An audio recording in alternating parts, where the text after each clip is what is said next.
We welcome you to Phillies Postgame Live, presented by Cure Auto Insurance. Ricky Vitalico, Michael Barkan. I would echo the exact same words you just heard from Tom McCarthy and John Kruk. Hang in there, everybody. Ricky Bo, I have no words. They're 1-5 on the homestand. Bryce Harper just ended the game with a 4-6-3 double play. Normally, you'd be licking your chops to see him come up to bat. His batting average is about 275 right now, down from 300. That ball Hayes hits to left field. The first thing you're thinking is, please get out of here, please get out of here, please get, because the way Bryce Harper has been going, one of the first thoughts that went through my mind, he's going to hit one hard to second base. It's going to be a double play, and wouldn't you know it? I mean, that's where he's been hitting the baseball. Everything to second base, trying to pull everything. He is. You know what? You know, somebody says they're out of sorts. Mm-hmm. You know, Trey Turner said that last night. This guy is way out of sorts. This is something you don't expect from Bryce Harper. Let's face it, we don't expect this. Nope. We don't expect him to go in a skid like this. I mean, this has been, you know, the good part of over a week now for him. You know, he's supposed to be the savior. He's supposed to be the guy that pulls you out of this misery, and he had an opportunity. I mean, the Phillies' opportunities in these last couple games have been, sickening. Yeah. Sickening how many opportunities they've been getting. And you're just talking about one big hit, and they have come up very, very empty. Very empty. All right, let's go across the street, check in with John Kruk, call today's game with Tom McCarthy. John, I thought that you and Tom summed it up quite aptly at the end of the game. There really are no words to sum up what's going on, what has befallen this Phillies team. It's inexplicable, but it's led by Bryce Harper, who has one hit in his last 7 games. He's won for his last 30, and he's striking out all over the place. And he's not striking out. He's going 4-6-3 to end the game. And he's the one who asked everybody, the stars got to shine, and they're having trouble doing that, John.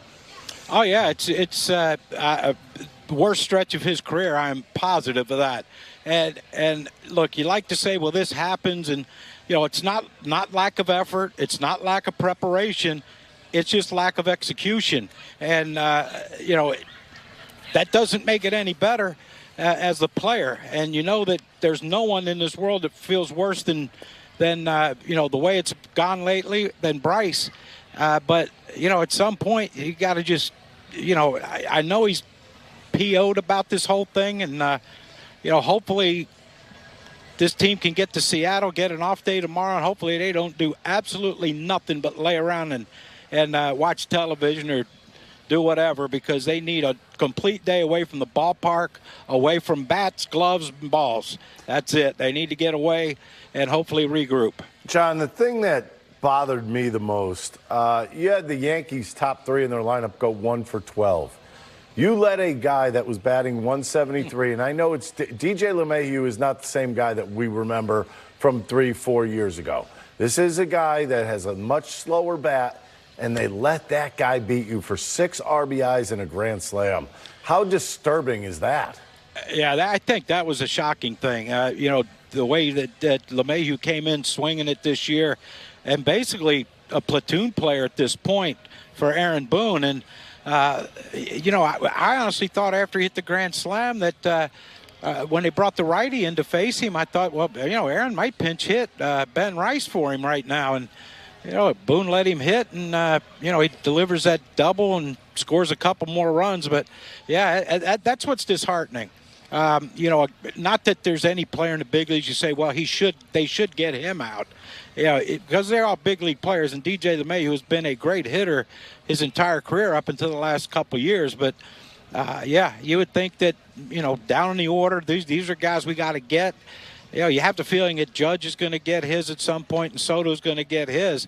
And, you know, you don't expect a guy struggling as bad as DJ LeMahieu coming in that he would have the game that he had today. But that's the beauty of baseball, and that's what sucks about baseball. Yeah, you can't figure it out. Even being around the sport as long as you have and Ricky has and I have, you can't figure it out. John, we're long past the point where the manager gets criticized, yet Rob Thompson has escaped this stretch relatively unscathed. I just want to direct your attention, top of the 6th, Sanchez is pitching, Stanton's out, Chisholm's out, Volpe reaches on an infield single, Verdugo singles to left, And at that point, Sanchez is at 94 pitches, and he calls in Ruiz to relieve.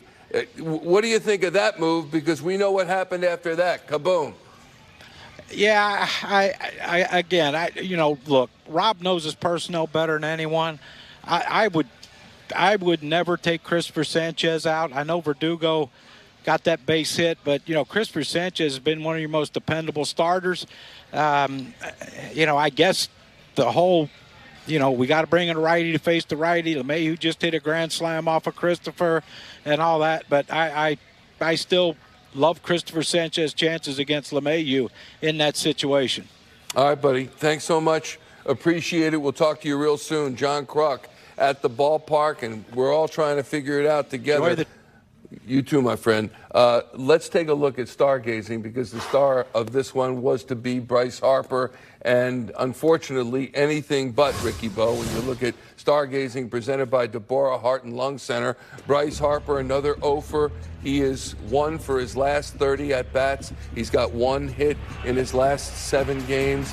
And as you said when we first took to the air, he's just out of sorts, seemingly. He's very out of sorts. I mean, you're talking about a 93, 94-mile-an-hour fastball is blowing by him from Nestor Cortez. This one was disturbing right there. That is in the 6th inning. That was a hanger. It was literally put on a tee for him. And Bryce just, when do you see him miss that pitch? Never. By the way, that is the ball he hits into the 3rd deck, not just over the fence. That's a ball he normally hits into the 3rd deck. And then you see him here. Everything, if you notice, everything's pull. Pull, pull, pull, pull, pull, pull, pull. You can't hit like that. And I'm going to tell you right now, he's smarter than this. Because the reason why I'm going to tell you that is because if you remember last year, if he was even going into a slump where he may have been 2 for 12, how many times did he do a little punch shot down the 3rd baseline for a double, or a bunt down the 3rd baseline just to get a feel for getting the ball back in play? This guy is better than what we're seeing. This guy is better than missing a 93-mile-an-hour fastball down the middle. Think about this for a second. This is all mental. Why do I say that, do you think? It's all mental with a little bit of walking with his feet right now, which we all never like when he starts moving his feet in the box because it takes him off balance. But the reason why I'm saying this is mental is because what are you looking for? If you're looking for the fastball, you missed 2 fastballs you should have hit. If you're looking for a breaking ball today, you missed one put up on a tee that you should have hit into I-76 on the bridge.